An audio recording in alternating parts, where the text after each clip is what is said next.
Hey friends, it's 5:30 and we're hopping back into Joshua. The last reading was pretty heavy. We addressed the topic of a holy ban, genocide, infanticide, hard topics. So anyway, hopefully this reading will be a little bit lighter. Other topics that we hit on last time, I guess I should start adding tags to these videos, but we talked about exercising discipline within a covenant community and the difficulties involved in remaining pure whenever sin is tolerated. So it was a really interesting session. I don't know how many people were able to really pay attention or tune in, but we're doing 3 of these a day, and I know not everybody has like 3 hours to spare a day. So anyway, let's go ahead and hop in. We'll read chapter 8, and then did I even bring my tablet for us to? Yeah, here we go. We get John Wesley's notes on the Old Testament, and we'll be all set. Something I've noticed as we've gone along, there have been a number of things that John Wesley said that I just thought were pure conjecture or opinion. And some of them I still think are, and then there are other things that we'll get to, and I'll think it's crazy, and then he'll explain his reasons, and I'll go, well, that does make sense. So it's been kind of a humbling thing for me as well. Anyway, chapter 8.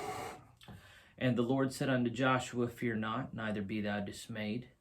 Take all the people of war with thee, and arise and go up to Ai. See, I have given into thy hand the king of Ai, and his people, and his city, and his land. So Ai is the city that just kicked their butts a little bit ago because they went to war against them while having held on to items that they shouldn't have held on to. So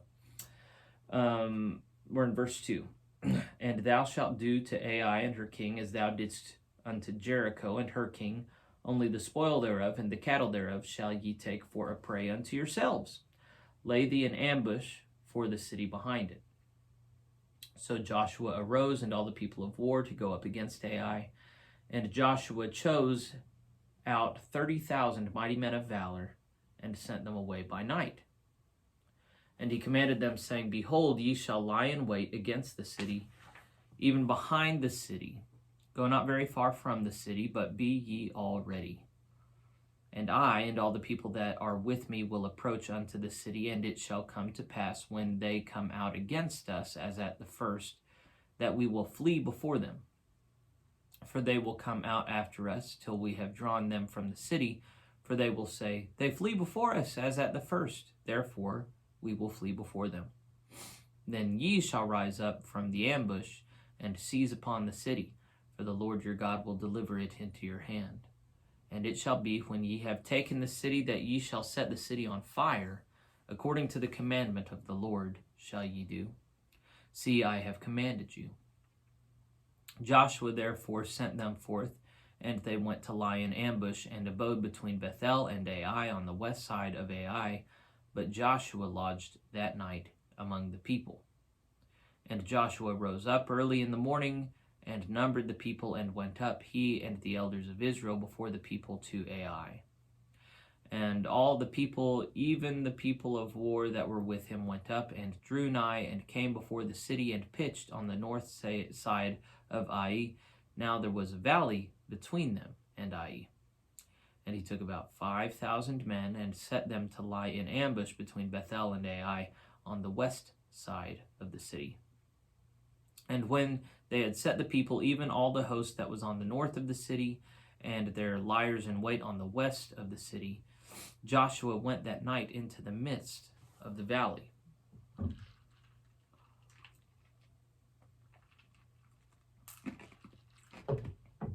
And it came to pass, when the king of Ai saw it, that they hasted and rose up early, and the men of the city went out against Israel to battle, he and all his people, at a time appointed, before the plain. But he was not that there were liers in ambush against him behind the city. And Joshua and all Israel made as if they were beaten before them, and fled by the way of the wilderness. And all the people that were in Ai were called together to pursue after them. And they pursued after Joshua and were drawn away from the city. And there was not a man left in Ai or Bethel that went not out after Israel. And they left the city open and pursued after Israel. And the Lord said unto Joshua, Stretch out the spear that is in thine hand toward Ai, for I will give it into thine hand. And Joshua stretched out the spear that he had in his hand toward the city, and the ambush arose quickly out of their place, and they ran as soon as he had stretched out his hand. And they entered into the city and took it, and hasted and set the city on fire. And when the men of Ai looked behind them, they saw, and behold, the smoke of the city ascended up to heaven, and they had no power to flee this way or that way. And the people that fled to the wilderness turned back upon the pursuers. And when Joshua and all Israel saw that the ambush had taken the city, and that the smoke of the city ascended, then they turned again, and slew the men of Ai. And the other issued out of the city against them. So they were in the midst of Israel, some on this side and some on that side, and they smote them so that they let none of them remain or escape. And the king of Ai they took alive and brought him to Joshua. And it came to pass, when Israel had made an end of slaying all the inhabitants of Ai in the field, in the wilderness wherein they chased them, and when they were all fallen on the edge of the sword, until they were consumed, that all the Israelites returned to Ai and smote it with the edge of the sword. And so it was that all that fell that day, both of men and women, were 12,000, even all the men of Ai. For Joshua drew not his hand back wherewith he stretched out the spear, until he had utterly destroyed all the inhabitants of Ai. Only the cattle and the spoil of that city Israel took for a prey unto themselves, according unto the word of the Lord which he commanded Joshua. And Joshua burnt Ai and made it a heap forever, even a desolation unto this day. And the king of Ai he hanged on a tree until eventide. And as soon as the sun was down, Joshua commanded that they should take his carcass down from the tree and cast it at the entering of the gate of the city, and raise thereon a great heap of stones that remaineth unto this day.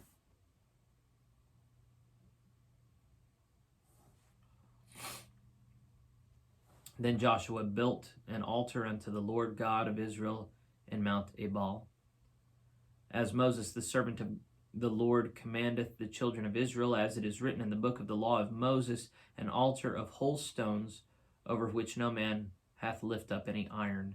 And they offered thereon burnt offerings unto the Lord, and sacrificed peace offerings.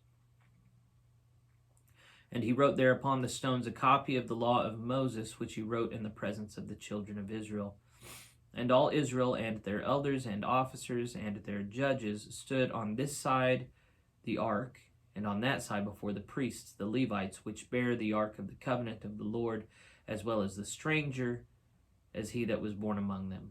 Half of them over against Mount Gerizim, and half of them over against Mount Ebal, as Moses the servant of the Lord had commanded before, that they should bless the people of Israel. And afterward he read all the words of the law, the blessings and cursings, according to all that is written in the book of the law. There was not a word of all that Moses commanded, which Joshua read not before all the congregation of Israel, with the women and the little ones, and the strangers that were conversant among them. Thus ends chapter 8.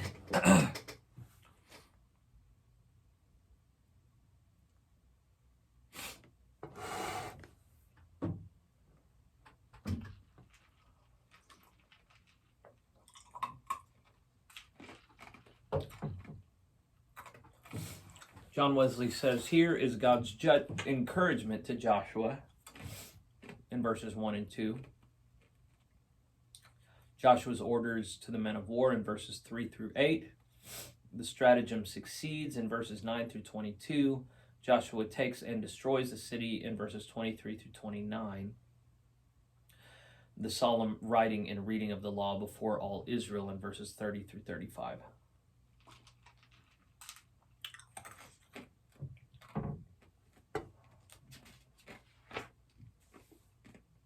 Verse 1 says, "And the Lord said unto Joshua, Fear not, neither be thou dismayed. Take all the people of war with thee, and arise. Go up to Ai. See, I have given into thy hand the king, and his people, and his city, and his land." When the Lord says, take all the people, that all of them might be partakers of this first spoil, and thereby encouraged to proceed in their work.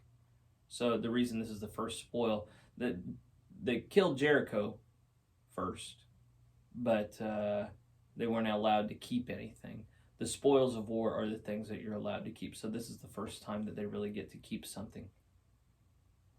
The weak multitude indeed were not to go, because they might have hindered them in the following stratagem.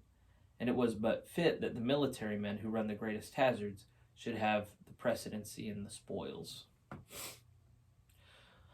In verse 2, it talks about the city Ai. "And thou shalt do unto Ai and her king as thou didst unto Jericho and her king." That is, the city and the people of Ai, not just,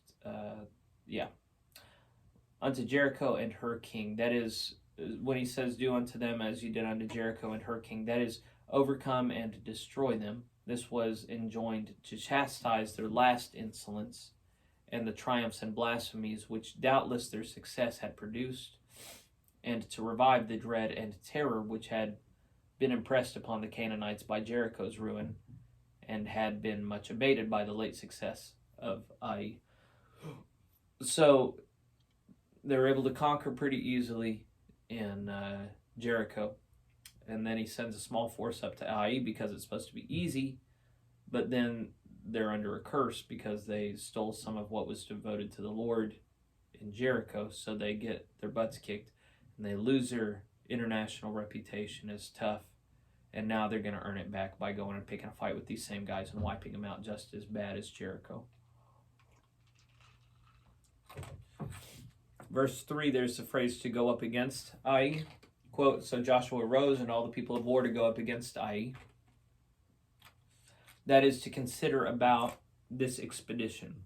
Not as if all the people of war did actually go up, which was both unnecessary and burdensome.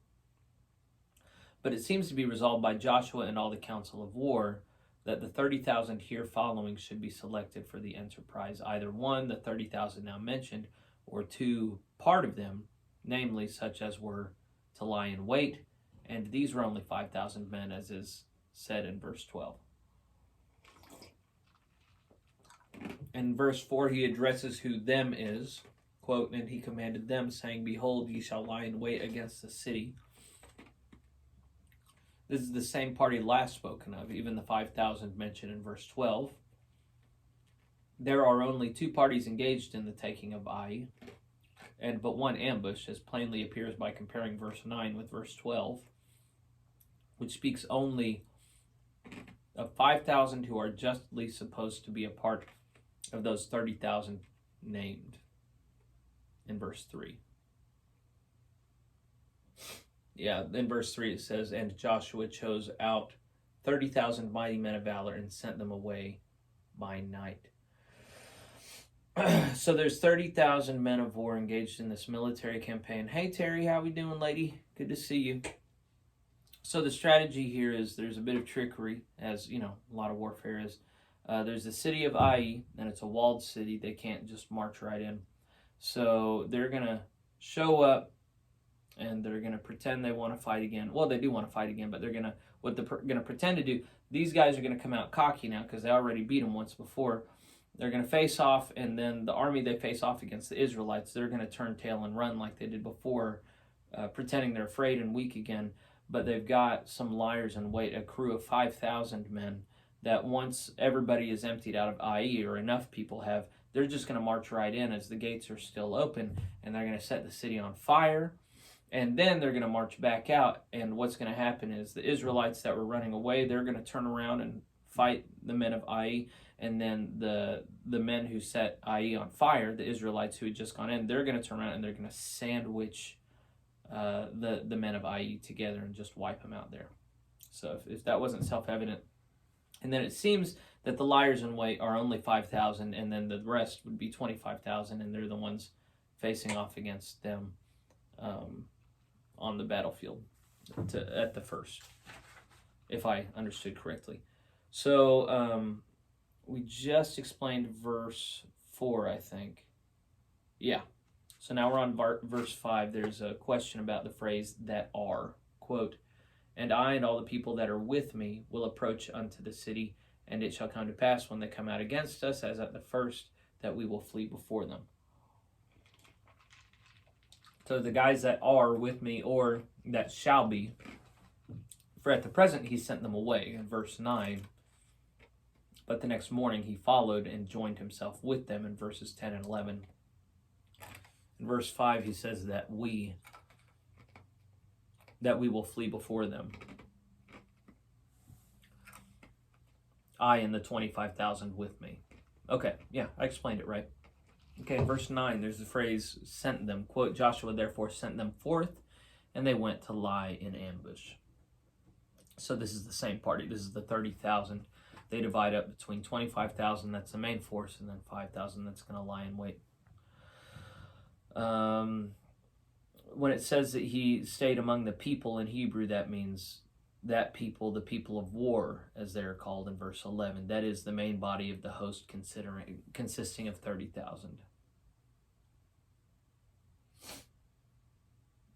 Yeah, Joshua lodged that night among the people.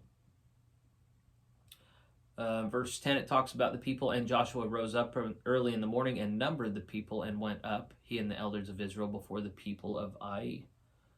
In Hebrew, it says that people, not all the people of Israel, which was needless and required more time than could now be spared, but the rest of that host of 30,000, whereof 5,000 were sent away, the remainder are numbered, to see whether some of them had not withdrawn themselves, taking the advantage of the night and of the design of laying an ambush, and that it might be evident this work was done without any loss of men, whereby they might be encouraged to trust in God and to proceed resolutely in their work. He's saying the reason he counted those 25,000 was to make sure that none ran away in the night out of cowardice, I think. It says that Joshua and the elders of Israel came and joined them, the chief magistrates and rulers of Israel under Joshua. That's who the elders are. And these, I suppose, went with Joshua and with the army to take care that the cattle and the spoil of the city, which was given by God to all Israel for prey, in verses 2 and 27, might be justly and equally divided between those that went to battle and the rest of the people. So the reason the elders would go, it's like, if anyone's a Trekkie, it always upsets me that the officers, the most important officers, captain and commander and everybody, they go on the most dangerous missions. Makes no sense. So here he's engaging in conjecture about why it would be that the biggest officers would be going into battle with these guys, and it's so that they will divide the spoil equitably. Verse 11, it talks about they that were with him, quote, "And all the people, even the people of war that were with him, went up and drew nigh," namely the 30,000 mentioned in verse 3, or the most of them. Verse 12, there's the phrase, "And he took," quote, "and he took about 5,000 men and set them to lie in ambush between Bethel and Ai on the west side of the city." Or rather, he had taken, namely, out of the said number of 30,000. For this is added by way of recapitulation and farther explication of what is said in general in verse 9. In verse 13, the phrase "Joshua went, and when they had set the people, even all the host that was on the north of the city, and their liers in wait on the west of the city, Joshua went that night into the midst of the valley." So when Joshua went, namely, he accompanied a small part of the host now mentioned, that is, very early in the morning, when it was yet dark, as is said in a like case in John 20, verse 1, whence it is here called night, though it was early in the morning, as is said in verse 10. For it seems most probable that all was done in one night's space and in this manner. Joshua sends away the ambush by night, in verse 3, and lodgeth that night with 25,000 men, in verse 9, not far from the city. But not able or willing to sleep all night, he rises very early in verse 10 and numbers his men, which by the help of the several officers was quietly done, and so immediately leads them towards Ai. And while it was yet duskish, or night, he goes into the midst of the valley in verse 13, and when the day dawns, he is discovered by the king and people of Ai, who therefore rose up early to fight with them, in verse 14. When it talks about him going into the valley which was near to the city, thereby to allure them forth.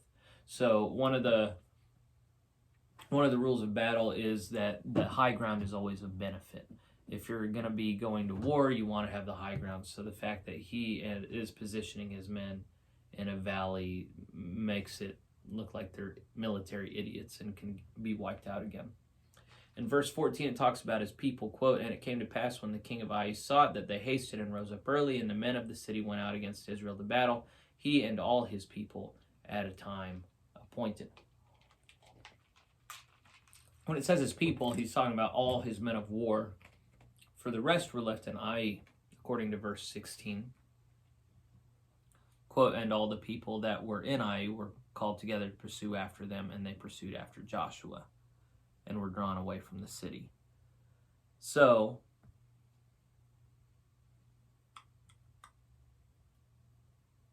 it says twice that men from Ai went out. So the first seems to be his men of war, and the second seems to be additional men that he could call on.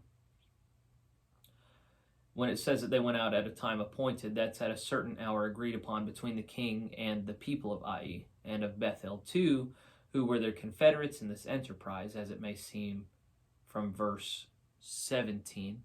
Yeah, "And there was not a man left in Ai or Bethel that went not out after Israel." So it's two different cities teaming up against Israel. Possibly they might appoint the same hour of the day on which they had fought against Israel with good success, looking upon it as a lucky hour. Why would he do that? It talks about before the plain, we're in verse 14 still, "He and all his people at a time appointed before the plain," that is towards or in sight of that plain or valley in which the Israelites were, that so they might put themselves in battle array. But the king was not that there were liars in ambush against him behind the city. The former success having made him secure, as is usual in such cases, God also blinding his mind and infatuating him, that he useth, as he useth to do with those whom he intends to destroy. So here it doesn't say that the Lord blinds him, but JW says it.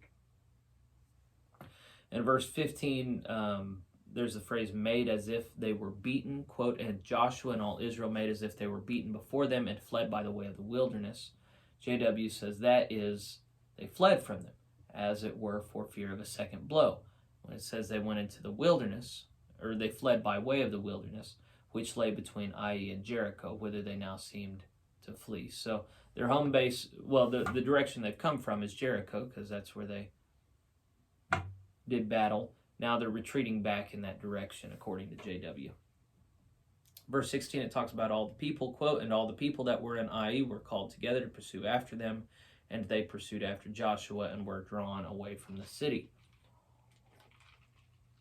JW says all the people is just all those who were able to bear arms, for old men and children were unfit for the pursuit or flight, and they that were left yet may seem from verses 24 and 25. Doesn't even talk about women. Women were very rarely involved in battle anywhere. The only place I've ever heard of women being involved in battle against men in any organized sense were Spartan women. Whenever the city got invaded, when the men were away, the invader men reported that the Spartan women were very difficult to overcome. They didn't get in battle array, but they fought from house to house and were very tough.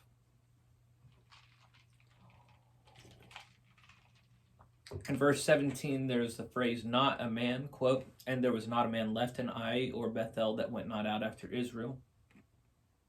Namely, not a fit man, a guy fit for war. When it talks about Bethel, JW says They were a neighboring city and encouraged by the former success, and they had sent some forces to assist Ai, and now upon notice sent to them of the flight of their common enemies, or upon some other signal given, all their men of war joined with those of Ai in pursuit. So this was a military gambit aimed at drawing out the men of these cities under the impression that they could wipe out the threat from the Israelites, because the Israelites were great in number, but if the Israelites made some stupid military decisions, then they could get wiped out so that they're not as much a threat, because they're clearly an invading force. So these guys are thinking that they've sensed their opportunity to just wipe out the Israelite force, but it's the opposite of a bluff. What is the opposite of bluff? A bluff is when you pretend to have a good hand or a good situation, but you actually don't. This is where you pretend to have a bad situation, but you actually don't. You actually have a great one. So I don't know what that is. A feint? F-E-I-N-T? If somebody's watching and knows the word I'm looking for, give it to me. In verse 18, there's a phrase, stretch out the spear. Quote, and the Lord said unto Joshua, stretch out the spear that is in thine hand towards Ai, for I will give it into thine hand. JW says this was either one for a sign to his host present with him to stop their flight and make head against their pursuers, or for a signal to the liars in wait to go ahead and invade Ai, or three, as a token of God's presence and assistance with them and of their victory. I forget who the battle was against, but there was a battle in, I want to say, Exodus, where Moses, while the battle's going on, he has to keep both arms raised up, and if he started getting tired, and as they went down, his army started losing, so he had Aaron and I forget who the other one was, maybe Joshua, hold up each of his arms so that he could keep his arms up to win the battle. Here the notion seemed to me as well, keep that spear up, and it does seem to signal the guys, the liars in wait, to go invade the city. There seems to be a shift all at once where the Israelites are fighting and winning. So I'm inclined to think it's all three things, but I don't know. It doesn't say. In verse 19, it says that the Israelites set the city on fire. JW says not all of it, as appears from verse 28. Quote, and Joshua burnt Ai and made it a heap forever, even a desolation unto this day. So they just caught it on fire, but not all of it. It still has to get burnt down more later. And because then they had lost that prey which God had allowed them. But part of it enough to raise a smoke and give notice to their brethren of their success. Well, and to discourage the men of Ai, because they turn around and their hopes melt away, right? In verse 21, it talks about all Israel, but it just means all the Israelites present. Because remember, this is just a fighting force of 30,000. It's not the whole nation of Israel. Verse 22, it talks about the other, quote, and the other issued out of the city against them so that they were in the midst of Israel. Some on this side. When it's talking about the other, it's talking about those who laid an ambush, went in the city, burned it, set it on fire, and then they came back out.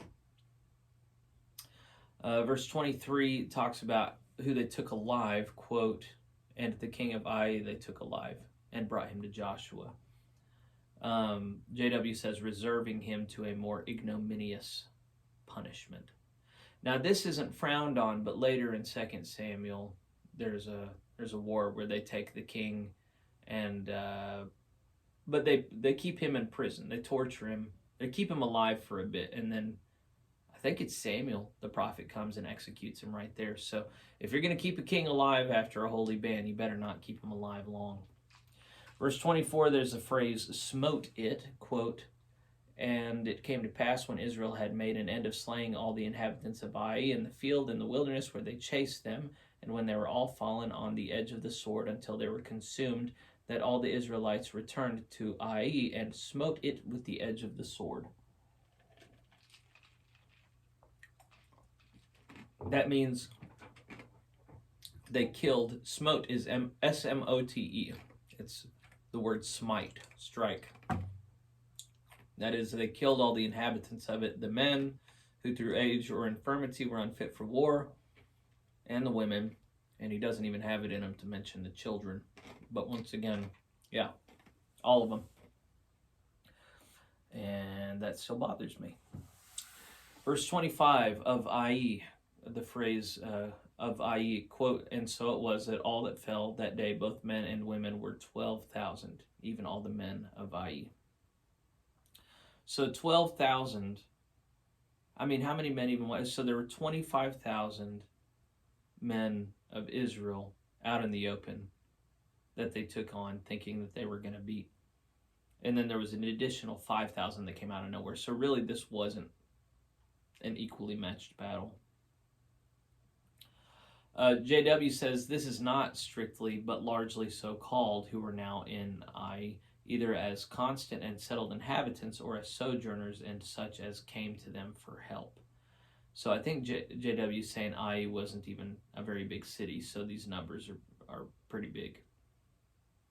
Verse 26, there's a phrase, drew not his hand back, quote, for Joshua drew not his hand back, wherewith he stretched out his spear until he had utterly destroyed all the inhabitants of Ai. So, this fits with the notion that I talked about a second ago. He kept his hand and spear in the same posture, both stretched out and lifted up, as a sign both to encourage them and to direct them to go on in the work. So he's not really drawing that parallel between Moses and Joshua that I did a minute ago. It says that they, in verse 29, that they hanged the king of Ai in a tree. JW says he dealt more severely with the kings of Canaan than with the people, because the abominable wickedness of that people was not restrained and punished as it should have been, but countenanced and encouraged by their evil examples. And because they were the principal authors of the destruction of their own people, by engaging them in an obstinate opposition against the Israelites. It says that he took him down from the tree in the evening, and JW makes sure we remember that that's according to God's command in that case. In Deuteronomy chapter 21, verse 22, it talks about when and how you can hang somebody and for how long.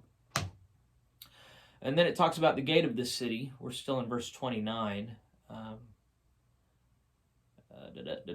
Joshua commanded that they should take the king's carcass down from the tree and cast it at the entering of the gate of the city and raise thereon a great heap of stones. So when it's talking about the gate of the city, this is the place he chose either as the most commodious, now especially when all the city within the gate was already turned into a heap of stones and rubbish, or because this was the usual place of judgment, and therefore proper to bear the monument of God's just sentence against him, not without reflection upon that injustice which he had been guilty of in the first place.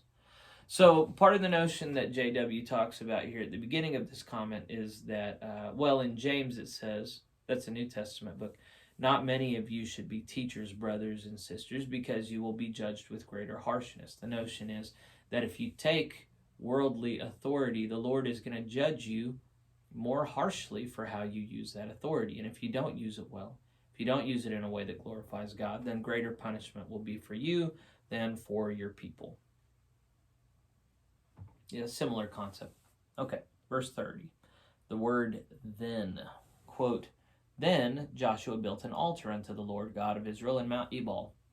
JW says, namely, after the taking of Ai, for they were obliged to do this when they were brought over Jordan into the land of Canaan, in Deuteronomy 11, verse 29, and 27, verse 2 and 3, which is not to be understood strictly as if it were to be done the same day, for it is manifest they were first to be circumcised and to eat the Passover, which they did, and which was the work of some days.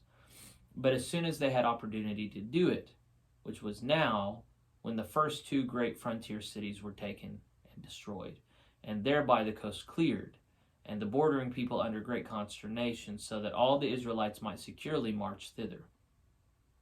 And indeed this work was fit to be done as soon as might be, that thereby they might renew their covenant with God, by whose help alone they could expect success in their great and difficult enterprise. When it says he built an altar there, Joshua did, namely for the offering of sacrifices, as appears from the following verse. That's what an altar is for. In Christian worship, we often have an altar, and the notion is that the sacrifice that Jesus offered up on the cross himself is then made real through anamnesis on that altar. So it's still a place of sacrifice. It's just not one that involves what a sacrifice would for Jews. It does, but it's a mystical reenactment, remembering. Different denominations argue about the nature of communion. When it talks about Mount Ebal, God's altar was to be put in one place, according to Deuteronomy 12, verses 13 and 14. And this place was appointed to be Mount Ebal, according to Deuteronomy 27, verses 4 and 5, which also seems most proper, that in that place, when the curses of the law were denounced against sinners, there might also be the tokens and means of grace and peace and reconciliation with God for the removing of the curses and the procuring of God's blessing to sinners. So remember, at the end of Deuteronomy, 6 tribes line up at Mount Gerizim, 6 tribes at Mount Ebal. There's the Ark of the Covenant and some priests in between with Moses. This is at the end of Deuteronomy, yelling things out and then having the priests yell them out. But then the tribes at Mount Ebal announced all these awful curses against the nation. So now they've come back and divided up again, and now they built an altar. God's law is being written. There are blessings, tokens of means of grace and peace. My son just said his first sentence, "Me needs stool." I love text messages. Oh, that's cool. I wish I could have been there for that. All right, so now they're announcing peace and going over the law, and it's a big blessing. So they've returned back to this place of cursing, and now there's blessings because they've been faithful and victorious. Lots of good feels. All right, in verse 32, talks about upon the stones, quote, and he wrote there upon the stones a copy of the law of Moses, which he wrote in the presence of the children of Israel. JW says, not upon the stones of the altar, which were to be rough and unpolished. It says that in verse 31, but upon other stones, smooth and plastered, as is manifest from Deuteronomy 27, verse 2. When he talks about the law of Moses, not certainly the whole 5 books of Moses, for what stones and time would have sufficed for this, but the most weighty parts of the law, and especially the law of the 10 Commandments. So he's saying it's not just the Decalogue, the 10 Commandments, but it's also not the whole 5 books of Moses. It's the 10 Commandments for sure, and then some other important parts. But it does say after this that he recited the whole law, and there wasn't a single thing that Moses said that Joshua didn't say. So the difference between what he said and what was recorded on the rocks, I don't know. In verse 33, it talks about all Israel, quote, and all Israel and their elders and officers and their judges stood on this side the ark, and on that side before the priests, the Levites, which bear the ark of the covenant of the Lord, as well as a stranger, as he that was born among them, half of them over against Mount Gerizim and half of them over against Mount Ebal. So JW says that is the whole congregation, old and young, male and female. So before in this chapter, all Israel just referred to the fighting men who've gone out to battle. Now it's actually all of Israel. When it talks about on that side of the ark, JW says some on one side of it and some on the other. When it talks about Mount Gerizim, these 2 places were in the tribe of Ephraim, not far from Shechem, as appears both from Scripture and from other authors. So he's just given us the location there. And then in verse 33, it talks about blessing. As Moses, the servant of the Lord, had commanded before, that they should bless the people of Israel. JW says, or curse, which is easily understood out of the following verse. Even though cursing is the opposite of blessing. In verse 34, there's the word afterward. And afterward he read all the words of the law, the blessings and cursings, according to all that is written in the book of the law. Okay. After the altar was built and the stones plastered and written upon, he read, that is, he commanded the priests or Levites to read. And then he cites Deuteronomy 27:14. when it talks about blessings and cursings, JW says, which words came in not by way of explication, as if the words of the law were nothing else besides the blessings and curses, but by way of addition, to note that these were read over and above the words of the law. Okay. In verse 35, there's a phrase, read not. There was not a word of all that Moses commanded, which Joshua read not before all the congregation of Israel, with the women and the little ones and the strangers that were conversant among them.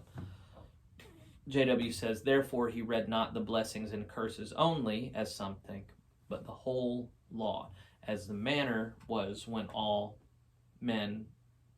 Israel, men and women, were assembled together, or the 10 Commandments. When it says the strangers who were conversant among them, that means who were proselytes, for no others can be supposed to be with them at this time. So there were already some foreigners who had converted. Okay, well, I did some long sessions this morning. So how about, this was a long chapter. Let's just call this one to a close.